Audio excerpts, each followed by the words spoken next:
Welcome to another Trade of the Day here at TraderTV.Live. Marin renewing a revenue sharing agreement with Google on Tuesday. So we come into today's action on Friday, and we're going to go back to our 15-minute chart so we can hash out some of the levels here. You're going to get the gap up on that news.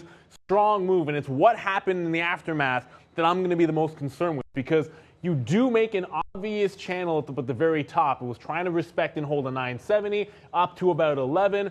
When that eventually broke, you've got some resistance at that price level. That's why I've marked it here in the chart just above that 980 mark, down to that 970. And then the bottom of the channel here after it flushed is going to be 840 to 870 is the range. Now 840 is easier to see because the next day you had that resistance. You had a bit of a breakout in the afternoon session at the same channel. But hey, look, we come in this morning, pre-market low volume. That's why the levels matter here. And you're basically right in that same channel, 840 to 870. So I want to make sure that we're not exactly crashing through that 840 level, finding into support, and then we can get a break at that 870. So we're lined up ready to go. We get that hit right into the 870 long, and immediately I'm starting to think, where do I scalp this one out? I do take some out on the initial push. Second push after it fails here at 9, we'll get some out in front of it.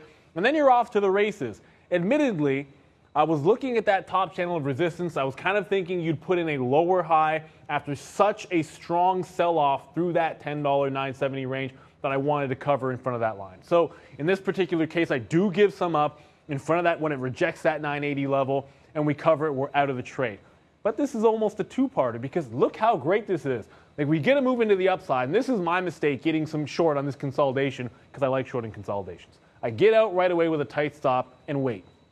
You're waiting because you want that high to be tested. If it's going to respect these levels, then I want to make sure we're actually testing that 11 quarter top. And once we do, and there's any kind of rejection there, it smokes it to the upside, comes right back down. I actually short that candle on the way back in, and it comes right into VWAP. Now, why VWAP? Because it's a strong stock. It's got a catalyst. I didn't want to fight it too far. And as you can see, it might not be done. I'd love to see how this one shakes out the rest of the day. I don't think we're going to be done trading it. I'll probably be doing it in Power Hour, which you can check us out for every single day, as well as our morning show, as well as the midday show. And as always, see you in the market.